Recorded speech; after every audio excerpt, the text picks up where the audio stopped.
You are now tuned in to Go Time Dolphins with Charlie Touche and Kadeem Simmons, the Miami Dolphins podcast that's for the fans and by the fans. Gotta make them lose their mind when it's your time. And it's show time. Going all out when it's go time. Go. I ain't wasting no time. Gotta make them lose their mind when it's show time. Cause it's your time. Lay it on the line when it's go time. Go. Don't waste no time. It wasn't meant to be. The Miami Dolphins, and this sounds loud. The Miami Dolphins head to Texans. Texans head to Houston to play the Texans, but come back without a dub. Final score was 2013. Tua chose the worst day to have an off day. But here with me to analyze this is Charlie Touche. Charlie, what time is it? Oh, hey, that's a W for Go Time Dolphins, not a W for the Miami Dolphins, but it's Go Time Dolphins, the Miami Dolphins podcast that goes not only across the pond, but across the world. I'm your boy, Charlie Touche. I got my co-host, Kadeem Simmons, with me. It's always for the fans and by the fans. Your favorite podcast, and official affiliates of Fanatics, where you could be a fanatic of your favorite franchise. Kadeem, you working on that intro? That was pretty solid. Let's do this.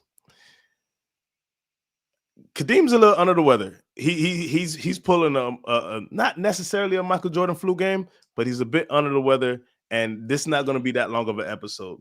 But the way things line up for Go Time Dolphins, I work 72-hour work weeks, and sometimes I'm not able to record. And after big games or big losses, there will be times where Go Time Dolphins isn't available, and I would hate for that to be one of these times, right?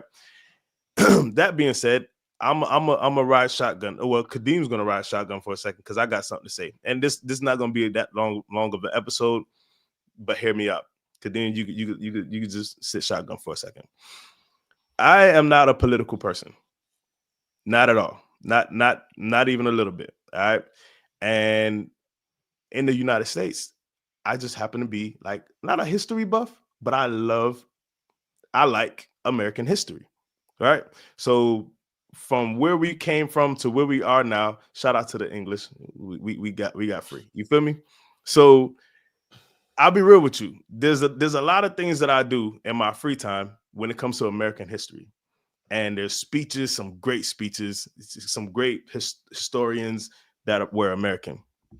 I know it's Go Time Dolphins. Let me land the plane. But there was one time, and I'm going to be very clear, I am not a political person. And matter of fact, I'll put this out there. I don't even vote. You know what I'm saying? But my mom was in the Air Force. My dad was in the Navy. And I was supposed to go to the Army, but I had medical issues and couldn't go. Right? So I really wanted to go. Couldn't go. And I served my country in a different way. All right? So for those who about to come at my dome, no diddy about not voting. The reason I bring this up is because John McCain had one of the best concession speeches I've ever heard in my life. All right. Remember, I'm not a political person, but credit when it's due. One of the best concession speeches that I've ever heard in my life. I appreciate a good speech being an American. And Kadeem, I don't have a concession speech per se, but I wanted to be on this episode to say this. The Dolphins are not winning the Super Bowl in 2024. All right. And we will not win the Super Bowl during Tua's rookie contract, which was supposed to be within the first 5 years, as I predicted. I will say this, though. We had to overcome some sabotage from the first coach who set Tua back for 2 seasons. And we had to overcome something that no one has ever seen in 100 years in the NFL with this concussion issue that Tua has had. All that being said, it's the wildest of circumstances for the Miami Dolphins. And we are in a position where I believe this regime should come back for next season and have a really tough, hey boy, this is it right here. What are you guys going to do? McDaniel has to we have to wonder, is McDaniel figured out? Has everyone else figured him out? And is this going to be what our team looks like moving forward on offense, or is McDaniel going to be able to get back to, the high flying offense that we've seen before? Kadeem, I'm gonna let you get the floor for a little bit. I know you're under the weather. What you got for us? So yeah, strictly candid, I got home and I set the room up. We're gonna go live, and I was like, I'm gonna throw up. Charlie, my bathroom's a mess right now. That's all I'm gonna say. I'll leave it at that. Shout out to the comments. IMAX says, "Go time Dolphins." What's up, Kadeem, Charlie, and chat? How about our Dolphins? Cap for life said, "Gentlemen." And there's a comment here which I'm so glad someone said this week. So shout out to Tyrone Hall, says Tua sucks. We need to get rid of everyone and rebuild. And I'm so glad Tyrone said that, because I can almost guarantee that Tyrone did not say that last week or the week before. I can almost guarantee Tyrone has not said that since Tua came back from his injury. I said before you done the intro, this was the worst week for Tua to have a bad game. And all of the good work Tua's done, all of the completions, the game-winning drive, the game-tying drive, the overtime win against the Jets, none of that matters no more, because when it matters, quote unquote, Tua threw 2 or 3 interceptions, had the fumble. The Texans weren't even that good. The Texans allowed the Dolphins to hang around, and the Dolphins went to bed. I can't even say that the Texans beat the Dolphins, because ultimately the Dolphins beat the Dolphins. Tua had 2 attempts to drive down the field and tie the game, and went to bed both times.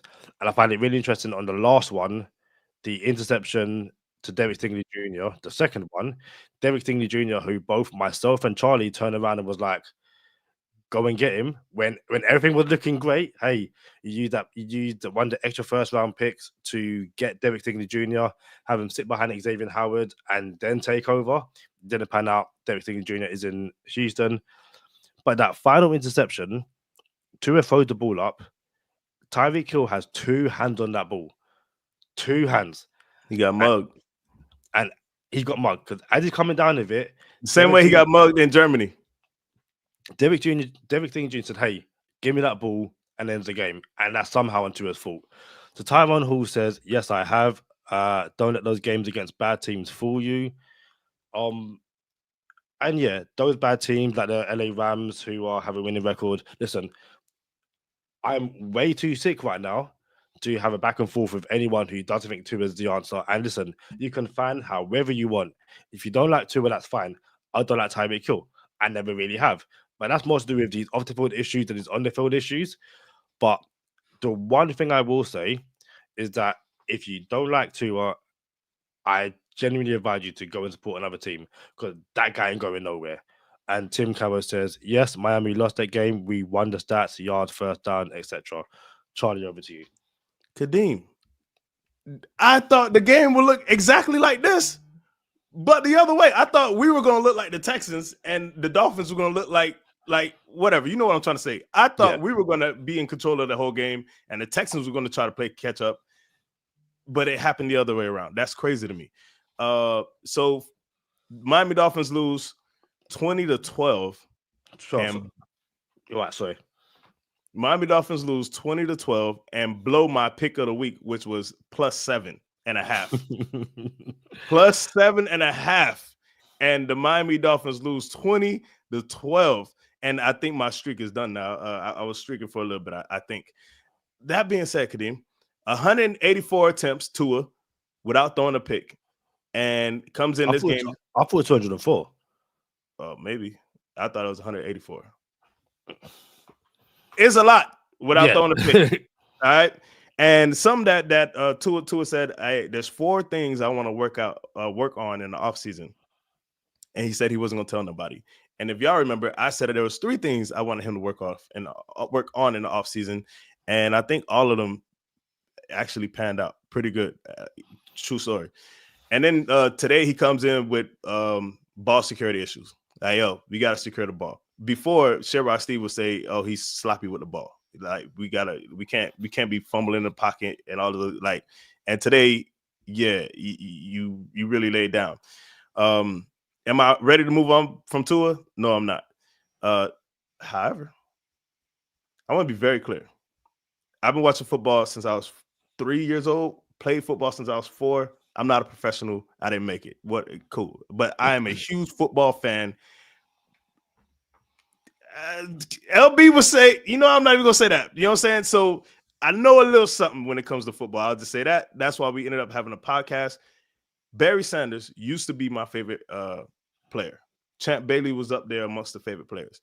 Tua has topped all of them, and Tua is my favorite player of all time.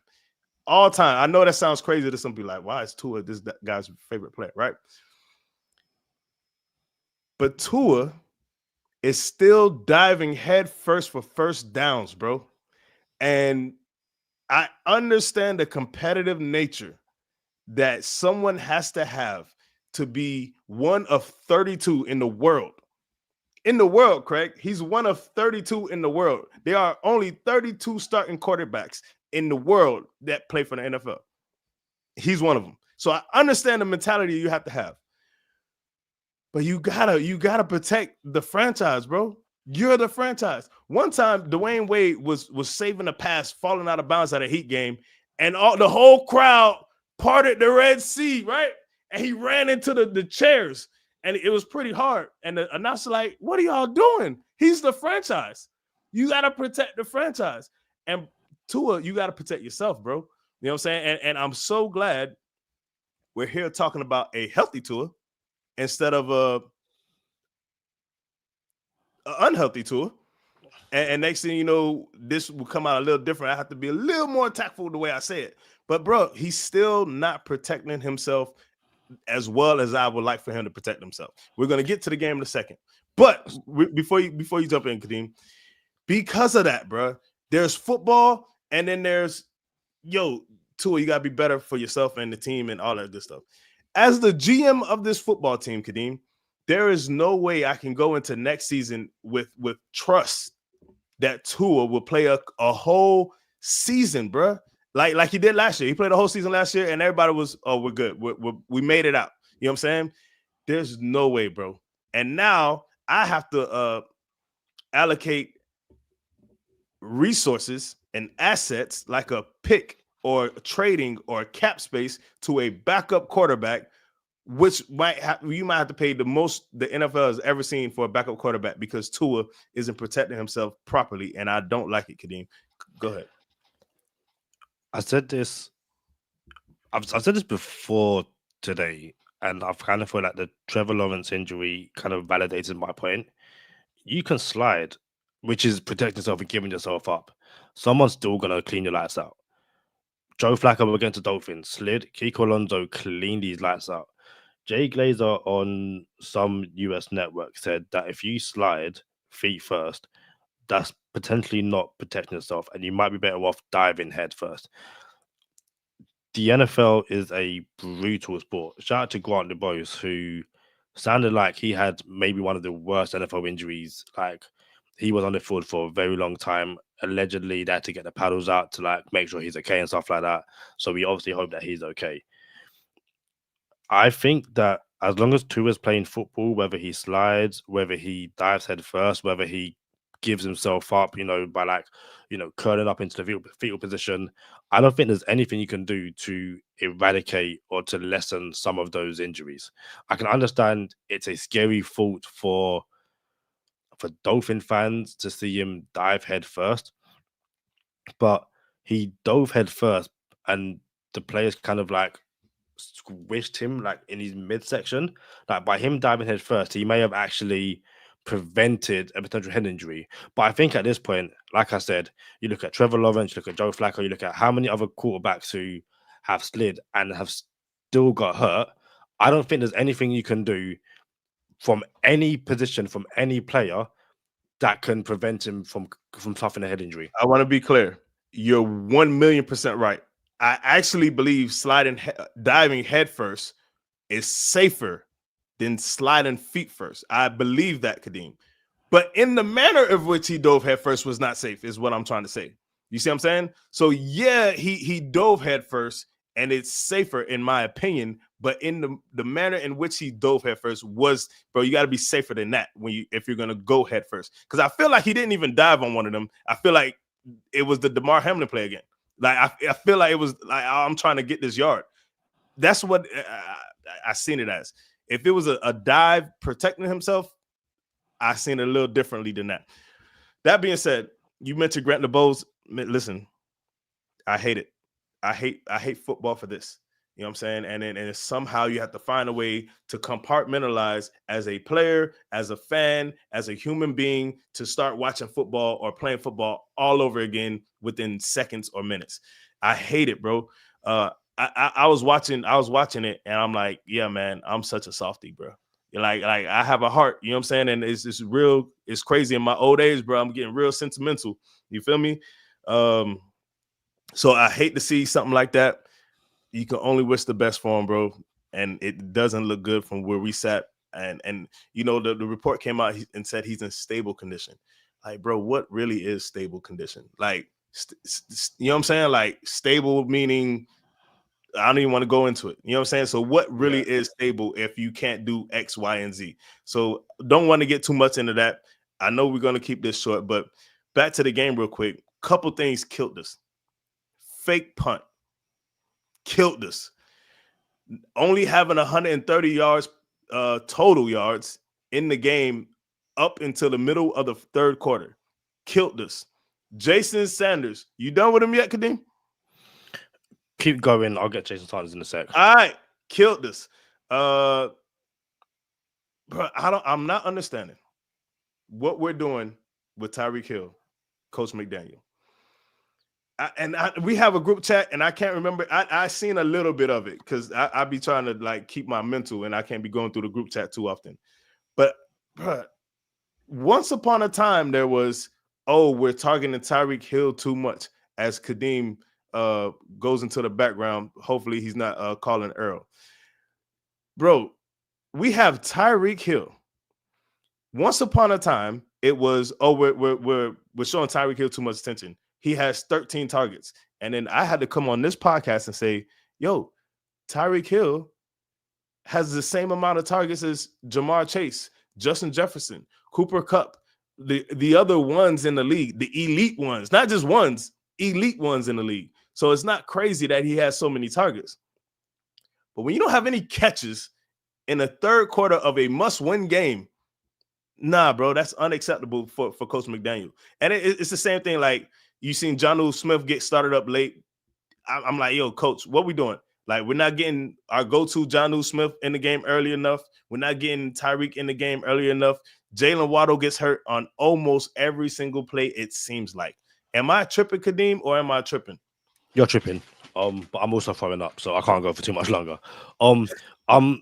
Yeah, I'm done with Jason Sanders, but like I said before, some of these issues have come when he doesn't have his long-term long snapper. And okay, even if he gets that extra point, the Dolphins probably still lose. It's Rob says the season is over. It's mathematically no, but pretty much yeah. What else we got here? Rob said that missed extra point wasn't all on Sanders. The snap was too close to the holder's chest, so the timing will be off. Hold up. The snap was too low. The hold was good. So it's still on Sanders for me because it's a mental thing. The operation wasn't smooth. I get that, but by the time you arrived on where you needed to arrive to, when you arrived, everything was good. You got to make that, bro. I don't have the inside strength to argue back right now. Like, I feel like I'm getting a 6-pack, if that makes sense. Tim says Chase can get 170 yards when they know he's getting the ball. We need to do better. Waddle will go for no catches, no fancy points. That's it right there, bro. That's it. And that's the thing. I don't know if it's the size of the receivers. I don't know if it's ball placement. I don't know what it is. But for whatever reason, the Dolphins can have what we would like to think two what I'm thinking for? Two, not grade A. Wide receiver ones. Yeah, thanks, Charlie. Two wide receiver ones, and yet can really struggle to find him the ball. And I just think that especially that first interception, like we kind of talk about the flow of the game and where things go wrong. Dolphins are 10-6 down. Defense gets a turnover. Great. You're in field goal range. All you need to do, at the very least, is take the field goal if you get into field goal range. And bearing in mind, the safety who picked off the ball nearly got Tua a few plays beforehand. So you kind of got, hey, there's your warning. Don't throw near me again. It happens again. I feel like all the interceptions were thrown near Tyreek Hill at the very least. And I don't know if it's a case of Tua without Waddle trying to force Tyreek Hill the ball. But like I said at the very start of the show, Tua chose the worst week to get sloppy with the ball. No did he. And it looks like it's going to basically ruin the season. Sloppy with the ball didn't really deserve a no Diddy, but I like throwing Diddy under the bus. Listen, yeah, both interceptions were in the red zone where, we're about to get, well, maybe not in the red zone, but we're about to get 3 points out of this. And I kind of think it was in the red zone, but bro, that hurt so much, bro. So listen, man, we're not that good, Kadeem, actually. The Texans aren't that good, actually. The paper planes aren't good at all. And we escaped an overtime win. The Texans, we already went through their last 5 games. I hate to say it, but the Dolphins aren't that good. And it took us this long to realize that we're not that good, right? So because you had circumstances, you're like, oh, well, Tua's not back and this and that, and you lost by one point. You are what your record says you are. And our record says we're not that good. So it's unfortunate. We have arrived here, and I wonder what happens in the offseason. I'll tell you this. I think the regime needs to come back. I don't want to break it up now. Next year has to be there last year together if we're going to really do this thing. But I'll do a refuel, not a rebuild. And honestly, I say this in public. I think we need to trade Jaylen Waddle. I think we need to trade Jaylen Waddle for something like a DK Metcalf, or add a Jaylen Waddle and a pick for AJ Brown. And I'm happy there. The Dolphins try to add Brian Thomas Jr. Brian Thomas Jr. went off for all kind of stuff, like 10 receptions, 2 touchdowns or something like that today. And we went Chop Robinson instead.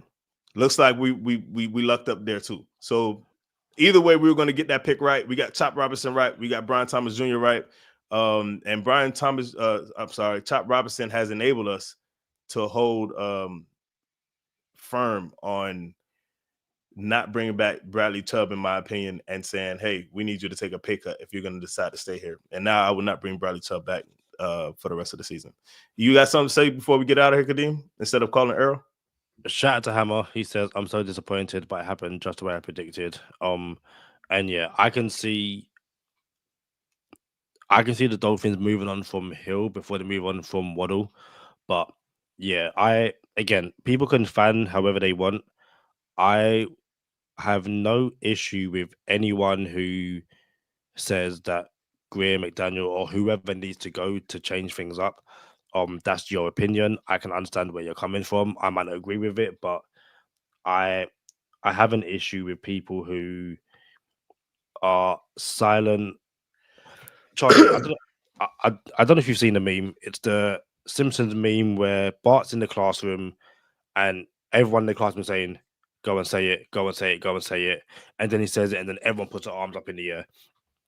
And where I have the issue is the Dolphin fans who are in that classroom waiting for any bad Tua game. They'll be silent when Tua's playing well. Silent. No interception, touchdowns. Silent. Not saying anything. They're being creepy in the shadows, waiting. Yes, bro. And then the first bad game, I told you so. He's rubbish. And Tyron Hill, sorry, if that's not you, I apologize. But genuinely, I see way too many of you. And I spent the last 2 days in my Dolphins UK chat being a troll and a negative person, and way too many people believed me, and way too many people need to seriously, like I said, you can fan however way you want, but don't be surprised when I spend the next 6 or 7 months telling you about yourself, because it's tiring. It really is.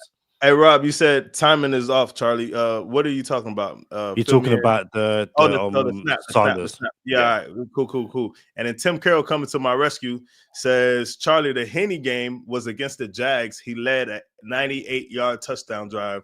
KC won 27-20. Just to hit Kadeem in the stomach to really give it to him. You feel me? But yeah, man, I got one of those in my group chat, Kadeem. You know what? All right. Nah, I ain't gonna say who it is, but I got one of those in my day one group chat. The game was 22-17, but okay. Even better. But anyway. So I got one of those in my group chat where day one doesn't say nothing about Tua playing lights out, elite football. Doesn't say nothing. Tua overthrows twice in the Green Bay game. Dang, Tua!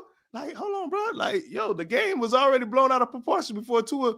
It was already like 21-zip, 21-3 before Tua threw 2 overthrows, and y'all putting it on Tua. And now this game, same thing. Like Tua playing lights out the whole season, and then Tua has a bad game, and it's like, oh, here comes the real Tua. Like, come on now. It is what it is.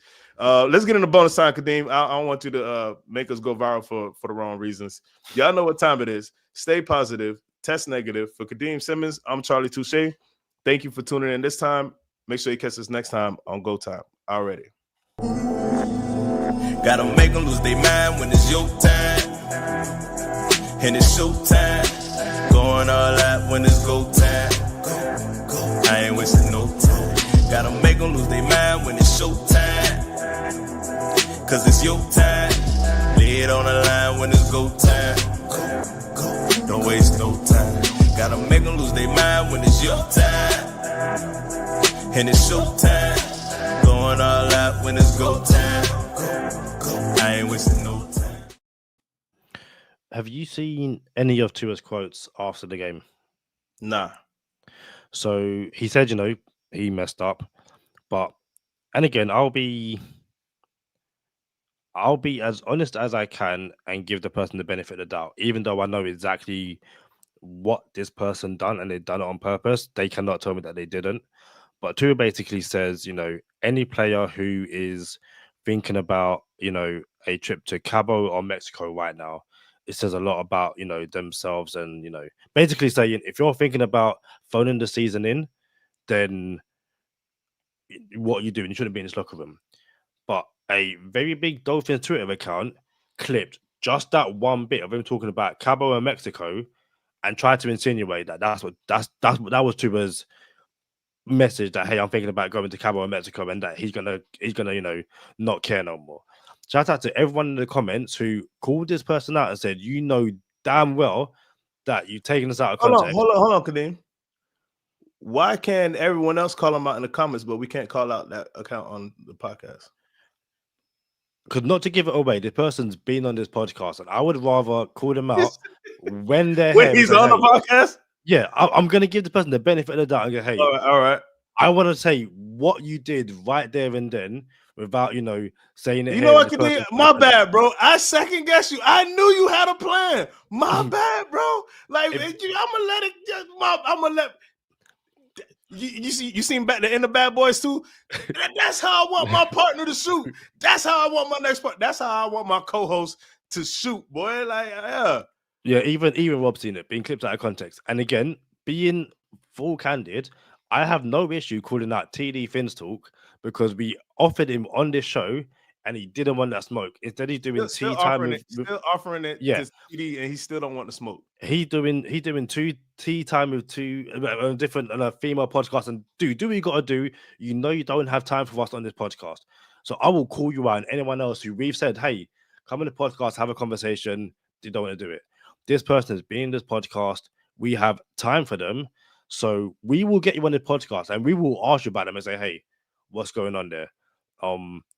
Yeah, as Rob says, it's a cheap shot for clicks and interactions. It's an arse move. It really is. I deep down know that or believe that person knew what they were doing, but I want to ask you on this show and say, hey, what was that about? And shout out to Tim Carroll. He says, my home is a week to week after his injury today. The Chiefs are what they are.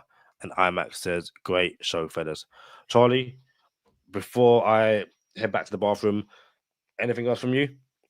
We out of here, man. I hate that we had to go like this because we missed some big losses, and at least we showed up for this one. But we got to get up out of here. Yeah, 100%. I will probably be back with Lee at the end of the week. But yeah, pay attention to our social medias. Pay attention to Patreon. We will tell you when we are next recording, and it will likely be the who we got next. The 49ers. Yes, sir.